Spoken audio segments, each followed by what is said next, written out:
नमस्कार मंडळी, मी अमिता दीपक परब अमिदीप क्रिएशन या युट्यूब चॅनलवरती एका नवीन रेसिपी सोबत तुमचं सहर्ष स्वागत करत आहे। तर टायटल बघून तर तुम्हाला कळालंच असेल आज मी तुमच्यासाठी कोणती रेसिपी घेऊन आली आहे। या रेसिपी मागे बनवण्याचं कारण आहे की बाहेर खूप उष्णतेचं प्रमाण वाढत आहे, तर बाहेरचे पेय पिण्यापेक्षा काही आपण एखादी घरातच रेसिपी करून ती आपण घ्यावी, तर जेणेकरून आपल्या शरीराला ती हानिकारकही होणार नाही। म्हणून आज आपण करणार आहोत सोलकढी। तर चला बघूया सोलकढीची रेसिपी। तर सोलकढीसाठी लागणारं साहित्य मी तुम्हाला सांगते। एक अख्खं नारळ किसून घेतला आहे वेळेवरती, तीन हिरव्या मिरच्या, 6 पाकळ्या लसणाच्या, एक आल्याचा तुकडा, थोडीशी कोथिंबीर, थोडंसं जिरं आणि चवीसाठी मीठ, आणि हे घरगुती आगळ आहे। आणि जर तुमच्याकडे आगळ उपलब्ध नसणार घरात तर तुम्ही कोमट पाण्यामध्ये कोकमही भिजत घालू शकता आणि त्याचा वापर करू शकता। तर आपण मिक्सरच्या भांड्यामध्ये वाटून घेऊया सगळं। त्याच्यामध्ये हिरवी मिरची, 6 पाकळ्या लसूणच्या, एक आल्याचा तुकडा, खोबरा जो आपण किसला आहे वेळेवरती तो सगळा घेऊया। आमच्या घरात माणसं नाहीये तेवढी, म्हणून मी छोटा नारळ किसलेला आहे। तर तुमच्या घरात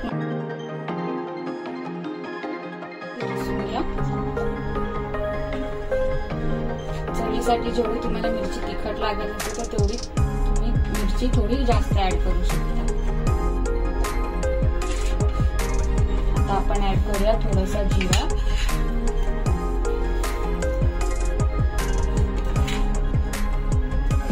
तर आता आपण हे सगळे साहित्य मिक्सरला एकदा वाटून घेऊ।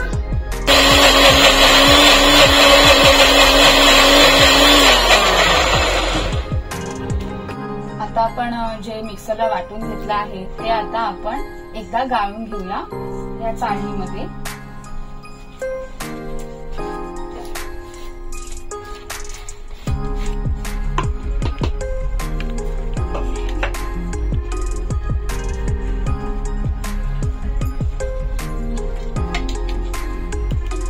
चाळून घेतल्यानंतर परत आपल्याला मिक्सरला वाटून घ्यायचंय। अशा पद्धतीने सगळं गाळून घेऊया एकदा।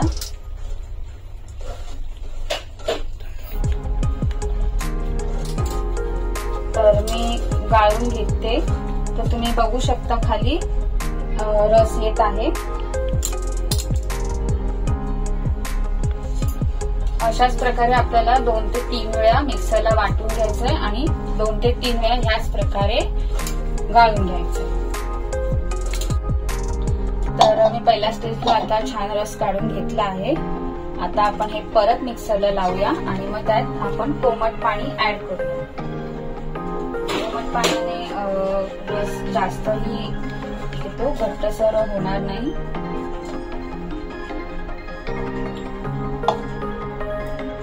पाणी ऍड करूया आणि परत एकदा मिक्सरला वाटून घेऊया। असं आपल्याला 2 ते 3 वेळा करायचं आहे।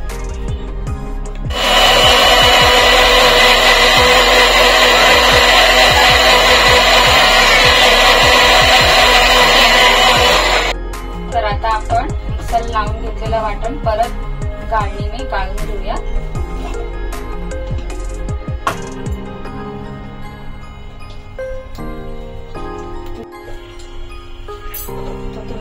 परत ही स्टेप परत अजून एकदा आपल्याला करायची आहे। तुम्ही बघू शकता रस येत आहे।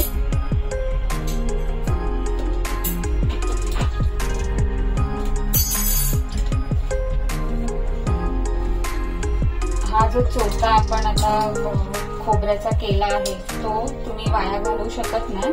हवं असेल तर तुम्ही याची चटणीही बनवू शकता, त्याच्यात थोडीशी कोथिंबीर ऍड करून, किंवा मच्छीच्या रस्स्यामध्येही तुम्ही वापरू शकता। आता परत आपण एकदा मिक्सरला वाटून घेऊया आणि त्यात परत थोडंसं पाणी ऍड करूया।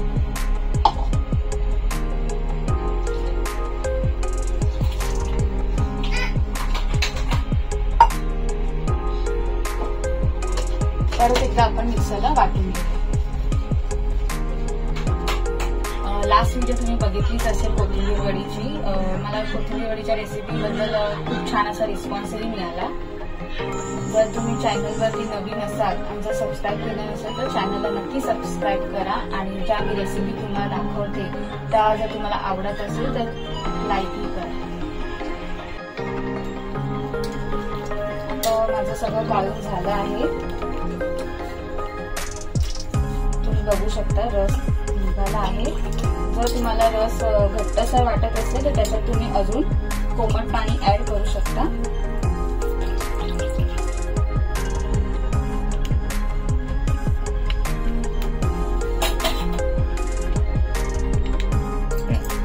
तर आता तुम्ही बघू शकता खोबऱ्याचा रस तयार आहे. जर तुम्हाला थिकनेस जास्त वाटत असेल तर तुम्ही त्याच्यात कोमट पाणी ऍड करा. आता याच्यातलं मेन इन्ग्रेडियंट म्हणजे कोकमाचं पाणी. हे मी 4 चमचे घेते.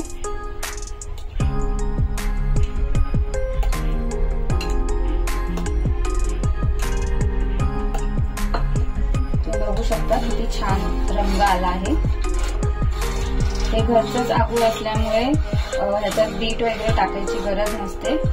तर काही जण ह्याच्यामध्ये कलर येण्यासाठी बीटचा वापर करतात.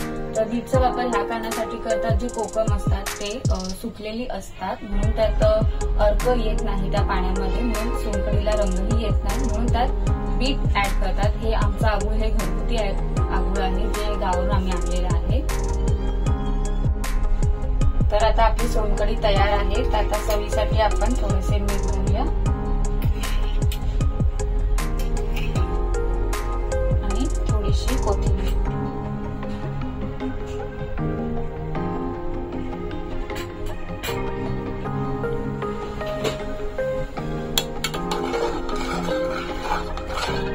ही आता आपण थोडा वेळ जर फ्रीज मध्ये ठेवली तर छान थंडही होऊन आपण पिऊ शकतो.